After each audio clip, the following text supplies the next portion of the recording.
Let's get ready to race. It's semi-final number 2 here at ESL R1, and we are underway. Sebastian Job has to defend on the way towards turn 1. Nikodem Wisniewski decides to just play it cool and hold on to second. Around the outside goes Bono House as he takes third place. Yuri Toman and Josh Rogers go side by side for fourth further back as it's free wide for 6th place. Mal's very much involved. Through the middle's Kaiki Oliveira, and round the outside it's a great start from Jeffrey Rietveld into the Mercedes arena. They make a lot of contact. It's still free wide off the turn, and into the grass goes one of the Mal's drivers, catches it, and now there's contact. There's the deal sealed, and one of the Mal's drivers unfortunately will be out here in semi-final number 2. What a dramatic start. Yeah, it's Kasdorp. Kasdorp would be the one that got spun around in all of that. Just highly dramatic in all of that. Big send from Jeffrey Rietveld. Got pinched in there as well. The contact took them out to the outside of the circuit. It's been a disaster start for Mouse. Yuri Kasdorp definitely out of proceedings. Moritz Lerner having to defend from Kevin Siggy and James Baldwin. But what an absolutely insane start. As there's contact in the background as Kevin Siggy manages to push off James Baldwin, who'll surely be seething inside that Mercedes. I would think so. After that, he was pushed straight onto the gravel, but Siggy will, of course, argue that he was going for a gap that just wasn't there. What a start, by the way, for Jeffrey Rietveld. Speaking of Team Redline, Rietveld got a slowdown in qualifying. He's made up 4 places on the opening lap. That is remarkable at any circuit. Never mind the Nürburgring. Johan Hartmann made up 1 place. Kaiki Oliveira is roughly where he started this one, just outside the top 6. Unfortunately, it's not been a very good start for Miles, but Jeffrey Rietveld has had a wonder start there. Yeah, truly incredible. Honestly, to get into that position already on the first lap, I don't think anyone was predicting that one post-race. The outrageous send to have made that one 3 wide. Brilliant stuff and opportunistic driving from the Dutchman. Would probably ideally want to pick up another couple of spots to make that one secure, as Johan Harth is looking to put himself into 7th position. Looking down the inside of touch from Kaiki Oliveira, as we can see Moritz Lerner also closing in. I mean, this is the thing, is that if you're going to make those positions, we saw it from Yuri Kasdorp yesterday, you have to do them early. If you leave it to too late in the race, you will not make those moves up. Oh, yeah. Hard knows that right now, doesn't he? Late on the brakes there into turn 3, very nearly into the back of Kaiki Oliveira, the Brazilian. He's just on the back of another one of the BMWs, that's Jeffrey Rietveld. Then in 5th place is Yuri Toman. Josh Rogers is up to 4th off the start. Bono House is up to 3rd in a great performance from the Mercedes driver. Nikodem Wisniewski and Sebastian Job lead the race at the moment, but this is the all-important part of the battle. Jeffrey Rietveld holding on to 6th place at the moment. He'll have some defending to do throughout this race. There's still a very long way to go. Yeah, certainly so. As the fastest lap being set from Sebastian Job, trying to pull out a decent margin on Nikodem Wisniewski. Tight margins all the way down. As we can see, Jeffrey Rietveld. I mean, the thing that we were seeing before, obviously we've seen this throughout the season before, like the tyres on the BMW go off quite quickly. I have noticed around here, the Audi also does its tyres in quite significantly. It's what makes Yuri Toman actually so strong around here, because he's so good at looking after his tyres. There's a look to the outside. I mean, how good's this? Leaves it on the inside. I don't know if they don't know if they're 3 wide or whatever, but you know, it's being pushed to its limit. If you're 3 wide through there, that's what's going to happen. The last bit of contact there, I think, was Yuri Kasdorp's fault. Went straight into the side of his teammate Moritz Lerner. But for me there, Rietveld, it was a very similar situation to what we had at Gamers 8, wasn't it? Rietveld has basically, in my opinion, taken the corner almost to the racing line. He's given enough space for Oliveira, maybe just. He's certainly not accounted for Yuri Kasdorp on the outside there. Didn't give enough room, in my opinion, for the cars on the outside. And that race control will surely be looking at everything that happened on turn 1, because the bottom 7 or so, 7 or 8, were absolutely at each other's throats there in the opening lap of this one. That will be sorted out in race control, of course, but in my opinion, Rietveld has played it pretty close to the line in terms of what was legal there. Got the race leader there on the right-hand side, Sebastian Job at the moment sitting in 1st place. I do agree, by the way, you can definitely see it from the above angle that we got there. It's all about, you know, when does the track end? Because from a theoretical point of view, the track ends at the white line. Although this is a Nürburgring after all, so you know, who knows? But you know, if the track ends at the white line, then he's not really given room to for Kaiki Oliveira to remain on the race. So I guess it's kind of how you see it from that point of view. I absolutely agree. I think there was enough room for 1 car, but maybe not 2. But maybe that's the risk we take from being 3 wide. Basically, we're not in race control, so thankfully that's someone else's problem. Here is Kaiki Oliveira. Is known on the team for being an absolute machine, hyper-focused. Well, he needs that right now if he's going to pick up an extra position and get his way back past Jeff Rietveld. Yes, it might be dealt with post-race. He doesn't want to wait till post-race. He wants to deal with it now. No, and I would deal with it now. It's a very different situation, isn't it, to what we saw with Darren McCormack in the last race. McCormack, all he had to do was give that position over to Bennett, and that was easy. But who's Rietveld going to give the position over to? He's not going to give it to Kastrup, is he? Or Oliveira, he was involved. Would you do that? You know, is there going to be a penalty post-race? You know, there's a lot to work out here, and it's not as simple as the one for McCormack was. I don't think so. It's a difficult one to call to make.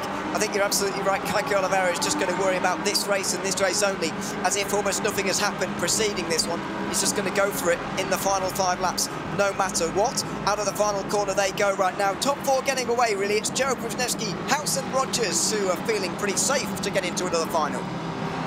Bono's the one that set the fastest lap in all of that. Sits 6/10 off the rear end of Nikodem Wisniewski, who...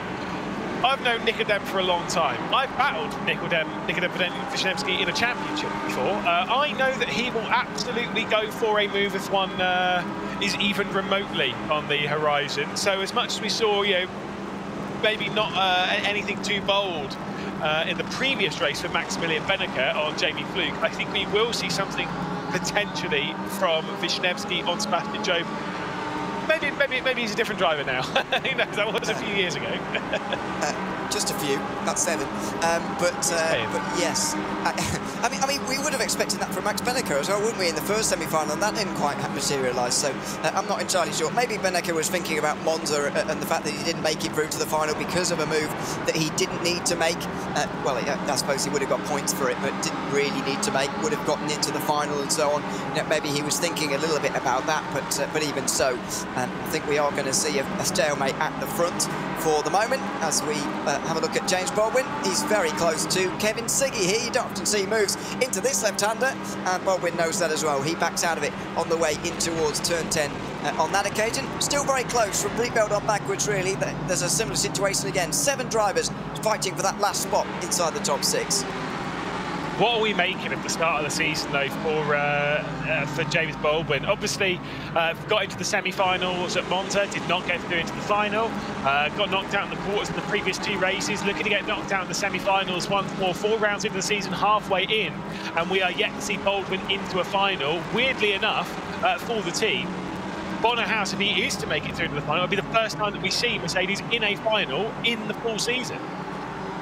It would be, absolutely. I mean, who would have thought that at the start of the season, by the way? You know, 5 weeks ago, 6 weeks ago, whatever it was, who would have thought that? Not me, certainly.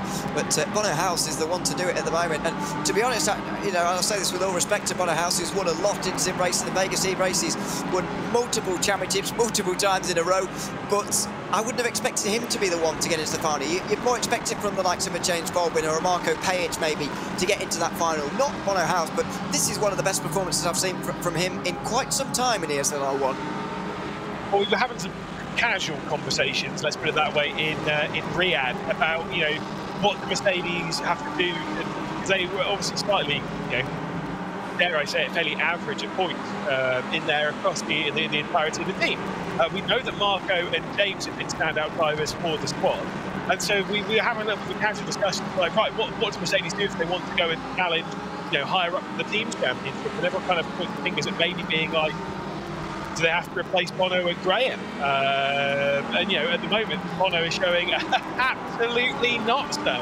Highest driver in the championship for the Mercedes-AMG team. So there's that.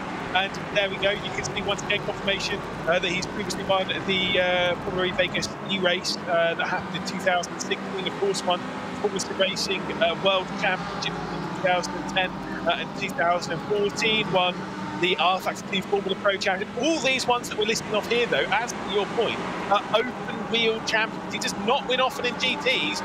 His teammate does, though, and is now working his way through on Kevin Siggy. That was aggressive from Siggy, but I think just about within the bounds of being legal. This is a fight for 10th place, and it's a fight for points, really. They're not going to make it to the final at this rate. Is that a good enough run from James Baldwin, really, to have a go? It might be, as he looks for a top 10.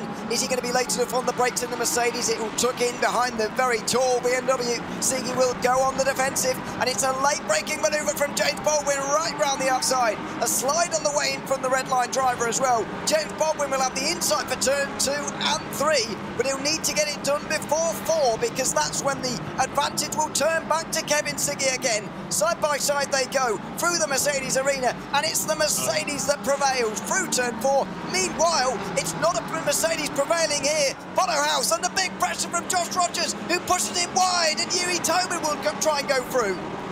Certainly does. Bono House having to settle himself. Sit in 5th position. His long teammate in Jeffrey Reetner will be the next one to come through. Those were teammates when Bono House was winning those 5 World Champs. I was talking about an FSR, so they've known each other for a very long time. Maybe I kind of actually get the feeling that Bono turned left into the side of Josh Rogers on the entry into the corner, so that might have been a little bit of that. Anker was able to keep it on the road, but I'm sure his heart rate went from being fairly calm to shooting through the roof in quite literally a heartbeat. Yeah, I think so, because there was a moment there where I thought he was going to be off into the grass and the gravel, and he would be outside the top 6 entirely, because look at how close it is. There's not exactly room for error here. 2 laps to go when they get to the line. Rietveld closes in on Bono House here as well, and he's not really receiving pressure now from Kaki Oliveira. I think Johan Hart is arguably strong enough to try and go through here, but if they start to fight there for that 7th place, then surely the top 6 will get away from the rest of the field. Out through the chicane they go. Look at how close Hart is. Surely if he was able to get through, he would be a bit quicker, but that's going to cost them time.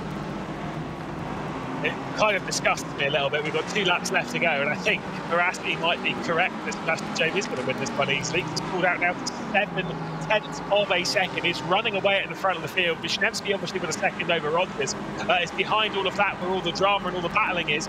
At the moment, Oliveira's not quite close enough to do anything on Rietveld. You've pointed it out exactly. Half been trying to do something about P7 and Oliveira. But at the moment, the only real move, the only proper move that we've seen mid-race, or moves, has been from Aldrin on Siggy around the outside of T1 that gave the inside line through the Mercedes arena section. And of course, that move that we saw the final part of between Rogers and House. We don't know how that one started, which would assume would have been side by side through that Mercedes arena section, leading to them running out down towards turn 5 side by side. Yeah, I would expect it to have started at turn 1 and gone the way through the Mercedes arena. But a very heart-in-mouth moment for the Mercedes driver, Bono House. He is now 5th. Jeffrey Reetveld 6th, then it's Kaki Oliveira, then Johan Hart as we continue this penultimate lap of the race. Moritz Lerner, James Baldwin, Kevin Siggy, and Yuri Kasdorp also not making it as things stand. We've known that for quite some time with Kasdorp. Kevin Siggy beginning to slip from the back of the field as well. James Baldwin showing decent pace, but that slowdown in qualifying has really punished him, as you'd expect it to be. It's just difficult to make up those places, unless, of course, your name is Jeffrey Reetveld, in which case you've made up 4 places so far in this semi-final. Certainly so. Well, Johan Hart will be frustrated, but the Apex Racing team will surely be happy they've got at least 2 cars into the final. It could still be 3. We've got 1 final lap to deal with in all of this, but again, the slipstream, the fact that Rietveld's getting that slipstream from House, but Oliveira's getting that slipstream from Rietveld, it's even that, Harper's getting a triple slipstream, but it's not really, it's negligible at this point. I wonder if all the drivers working their way through, though, they've definitely seen what Rietveld did in the first lap, and they're thinking, right, let's do everything on lap 1 in the final. Surely we've got to. It could be interesting, the opening lap of the final. Let's wait and see on that one. Hart was very nearly close enough for a dive there. You saw how close he got to the back of the BMW just in front of him. Is it going to be a little bit of a lunge through the Mercedes arena? I don't think for the Apex Racing team driver. Oliveira just hasn't quite had the pace here, unfortunately, for Furia, and it looks like he is going to get knocked out in the semi-final phase here tonight for round 4. Out through turn 4 they go right now. Oliveira still under that pressure. He sort of seems a bit frustrated with himself, to be honest, but 7th place is still another decent haul of points. I think it will be another 6 points to his name, and that will give him a nice tally for the round overall. He keeps steadily building on those points, and he's well inside the top 24. As things stand, we approach the halfway mark of this season. Yeah, for Team Red Line, for Jeff Reetveld at the moment, we're looking at the first final for him this season. Kaki Oliveira has been in the last 2 finals, so unless things change post-race, maybe Kaki Oliveira is looking for his 3rd consecutive final, but at the moment we'll have to settle for just the 2. Indeed, I'm not sure if anyone's made it through to all of the finals. I think Erhan Yovsky has, but I'm not sure if anyone else has made it through the finals. It's been quite dramatic, isn't it? Yeah, it has. Toman, maybe? No, don't know. Don't think so. Anyway. Toman has as well, yes. That's right. Yes, okay. Sebastian Job, so though, is certainly going to be making it through to this final in round number 4. He has won 2 rounds out of 3 so far. Is he going to make it 3 in 4? What an achievement that would be. It's a pretty decent achievement right now for him to win semi-final number 2. Another 25 points and another race win in ESL R1 for Sebastian Job as he makes his way over the line to take his 9th win in ESL R1 history, just half a second in front of Nikodem Wisniewski and Josh Rogers, who joined him on the podium. Sebastian Job will be a favourite once again in another final in ESL R1. Round 4, semi-final number 2, will go to the only G2 esports driver who made it through the knockout stages. He just makes it in front of Nikodem Wisniewski, of course, who makes it into the final as well, Lewis, for Williams Esports. He finished in 2nd despite not feeling entirely